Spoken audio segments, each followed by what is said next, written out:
ನನ್ನ ಹೆಸರು ಕುಮುದ ಅಂತ. ನಾವು ಚಿಕ್ಕ ವಯಸ್ಸಲ್ಲೇ ಬೆಂಗಳೂರಿಗೆ ಬಂದಿದ್ವಿ.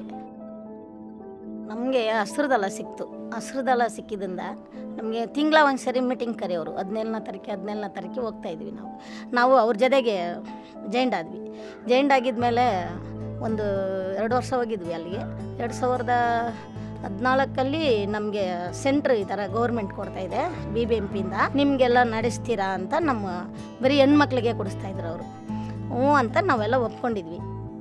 ವೇಸ್ಟ್ ಪಿಕ್ರೆ ಕೆಲಸ ಮಾಡುವಾಗ ಏನಾಯಿತು ಅಂದರೆ ಮತ್ತೆ ಸ್ಟಾರ್ಟ್ ಮಾಡಿದ್ರು. 2017 ನಿಮಗೆ ಗಾಡಿ ಕೊಡ್ತೀವಿ, ನಿಮಗೆ MI ಬೇರೆ ಮಾಡಿಕೊಡ್ತೀವಿ, 4 ತಿಂಗಳಿಗೆ ನಿಮ್ಗೆ ವರ್ಕ್ ಆರ್ಡರ್ ಕೊಡ್ತೀವಿ, ಡೋರ್ ಕಲೆಕ್ಷನ್ಗೆ ಹೋಗ್ತೀರಾ ಅಂತ ಕೇಳಿದ್ರು. ಕೇಳಿದ ಮೇಲೆ ನಲ್ಲಿ ಎಲ್ಲ ಕರೆದ್ಬಿಟ್ಟು BBMP ಜೊತೆಗೆ ನಮ್ಮನ್ನೆಲ್ಲ ಮೀಟಿಂಗ್ ಮಾಡಿಸು, ಅದನ್ನ ಹೆಂಗೆ ಹೋಗೋದು ಏನು ಮಾಡೋದು ಅಂತ ನಮ್ಗೆ ಅರ್ಥ ತಿಳಿಸಿ ನಾವು ಹ್ಞೂ ಅಂತ ಒಪ್ಕೊಂಡಿದ್ವಿ. ಗಾಡಿ ಕಲೆಕ್ಷನ್ಗೆ ಹೋಗುತ್ತೆ. ಬೆಳಗ್ಗೆ 6 ಗಂಟೆಗೆ ಹೋಗ್ತಾರೆ ಅವರು. ಬಂದರೆ ಅಲ್ಲಿ ಇಳಿಸ್ತಾರೆ. ಇಳಿಸಿದ ಮೇಲೆ ಅವರು ಒಬ್ಬರು 4 ಐಟಮ್ ತೆಗಿತಾರೆ. ಕಾರ್ಡ್ಬೋರ್ಡ್ ಬಾಕ್ಸು, ಬಾಟ್ಲು, ಚಿಪ್ಪೆ ಅದೆಲ್ಲ ಒಬ್ಬರು ತೆಗಿತಾರೆ. ಬಟ್ಟೆ ಚಪ್ಪಲಿ ಎಲ್ಲ ಒಬ್ಬರು ತೆಗಿತಾರೆ. ಇನ್ನು ಹಿಂದೆ ಇರೋರು ಏನು ಮಾಡ್ತಾರೆ, ಹಿಂದೆ ಇರೋರು ಬರೀ LD ಕವರು, ಹಾಲ್ ಕವರ್ ತೆಗಿತಾರೆ. ಇನ್ನೊಬ್ಬರು ಇದ್ದಾರೆ, ಅವರು ವೈಟ್ ರಿಕಾರ್ಡು, ಪ್ಲಾಸ್ಟಿಕ್ ತೆಗಿತಾರೆ. ಇನ್ನು ಅದಕ್ಕಿಂತ ಹಿಂದೆ ಒಬ್ರು ಇದ್ದಾರೆ, ಅವ್ರೇನು ಮಾಡ್ತಾರೆ, ಅವರು ಕಲರ್ ರಿಕಾರ್ಡ್ ಇರ್ತಾರೆ. ಅದಕ್ಕೆ ಹಿಂದೆ ಇರೋರು ಬರೀ MLP ಹಾರಿಸ್ತಾರೆ. 4-5 ಜನ ರೈನ ಕುತ್ಕೊತೀವಿ.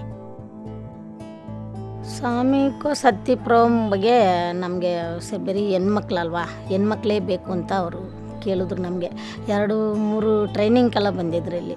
ಮತ್ತೆ ತಿರ್ಗಾ ಅವರು ನಮಗೆ ಎಕ್ಸ್ಪ್ಲೇನ್ ಮಾಡಿದ್ರು. ಮಾಡಿದ ಮೇಲೆ ಇದು ಒಂದು ನಮಗೆ ಹೆಣ್ಮಕ್ಳಿಗೆ ಏನೋ ಅನುಕೂಲ ಆಗುತ್ತೆ ಅಂದ್ಬಿಟ್ಟು ನಾವು ಒಂದು ಸೇವಿಂಗ್ಸ್ ಮಾಡ್ತಾಯಿದ್ವಿ ಇಲ್ಲಿ. ಸೇವಿಂಗ್ಸ್ ಮಾಡಿದ ಮೇಲೆ ಒಂದು 6 ತಿಂಗಳಾಯಿತು. ಇವಾಗ 6-7 ತಿಂಗಳು ನಡೀತಾ ಇದ್ದಾವೆ, ರನ್ ಆಗ್ತಾಯಿದೆ.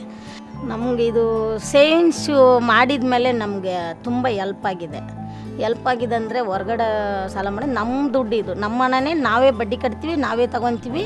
ಇದು ಹೊರ್ಗಡೆ ಹೋಗ್ದಂಗೆ ನಾವೇ ಗುಂಪಲ್ಲಿ ನೋಡ್ಕೊತಾ ಇದ್ವಿ. ಅದು ತುಂಬ ಅನುಕೂಲ ಆಗಿದೆ ನಮಗೆ. ಹೊಸ ಜಾಗಕ್ಕೆ ಹೋಗಿದ್ವಿ. ಹೊಸ ಜಾಗಕ್ಕೆ ಹೋಗಿದ ಮೇಲೆ ಅಲ್ಲಿ ಬರೀ ಹೆಣ್ಮಕ್ಳೇ ಅಂದರೆ ಏನಕ್ಕಂದರೆ ಹೆಣ್ಮಕ್ಳು ನಮ್ಮ ಥರ ತುಂಬ ಕಷ್ಟದಲ್ಲಿದ್ದಾರೆ ಹೆಣ್ಮಕ್ಳೆಲ್ಲ. ಅವ್ರನ್ನೇ ಇನ್ನೂ ಸ್ವಲ್ಪ ಮುಂದಕ್ಕೆ ತರಿಸಿ ಅವ್ರಿಗೆ ನಮ್ಮ ಥರನೇ ನಮ್ಮ ಟ್ರೈನಿಂಗ್ ಕೊಟ್ಟು ಅವ್ರಿಗೆ ಟ್ರೈನಿಂಗ್ ಕೊಟ್ಟು ಅನ್ನೋದನ್ನೇ ಅವ್ರಿಗೆ ಅದೇ ಕಾರಣಕ್ಕೋಸ್ಕರ ಅವ್ರನ್ನೇ ತಗೊತಾ ಇರೋದು. ಬೇರೆ ಏನು ರೀಸನ್ ಇಲ್ಲ ಅವ್ರ ಬಗ್ಗೆ.